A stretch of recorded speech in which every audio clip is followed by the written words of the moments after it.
If we didn't have an Aegis system, or an Aegis-like system, we wouldn't be able to defend ourselves against a sophisticated threat. It's as simple as that.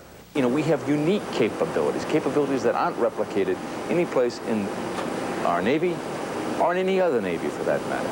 Aegis has come under such scrutiny since this incident that myth and reality have become lost in a flurry of speculation and political posturing, with the biggest myth being that Aegis has not been tested adequately or appropriately. That system was tested more extensively than any system the United States Navy has ever fielded, bar none. In 1983, an entire air wing was used to test Aegis-equipped USS Ticonderoga's ability to detect, track, and engage targets. There were over 50 airplanes. Ticonderoga detected all of them.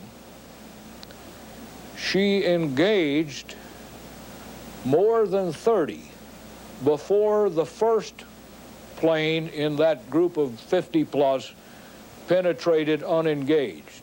That's a 5-fold increase over any other single warship in the world today. But after a congressman challenged that testing, the Navy put Aegis to a live-fire test against incoming missiles attacking a simulated battle group.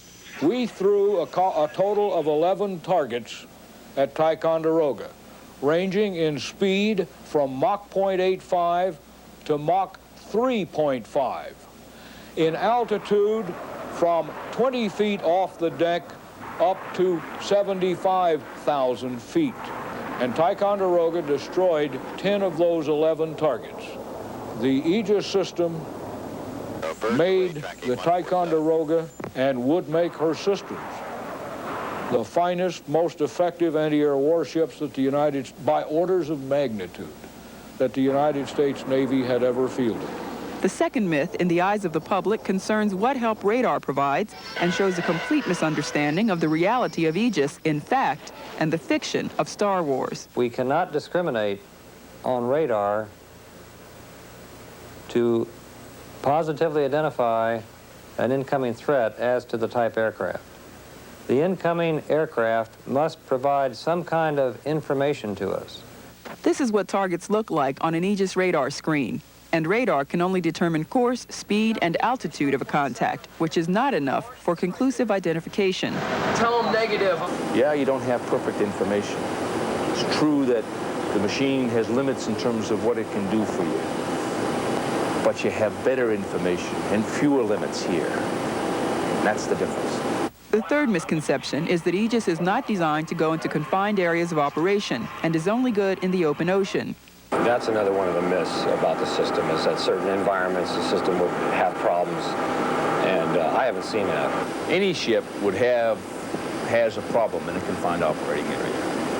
And an Aegis ship has fewer problems. In my opinion, Aegis is the best ship to use in that situation because she has such quick reaction to an incoming threat.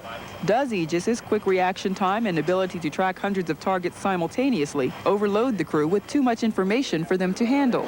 The beauty of Aegis is that the system can provide so much information on the environment, on contacts around you. So you got a surface picture and an air picture available to you that's unsurpassed in anything that I've ever seen or that I've worked on. So while the controversy over testing and capability continues, to Aegis operators and those that tested it, there is no controversy at all. And you've heard that phrase, that all decisions in combat are made in a haze. Well, the haze is thinner here than it is anyplace else. But I will tell you that if given my choice on the types of ships that I want to go to war in, where there is a substantial air threat against the fleet, I want to have Aegis ships in that battle group. The report of the Navy team investigating the Iran Air incident is expected out sometime this month. Reporting for AFRTS, I'm Petty Officer Johnny Gaines.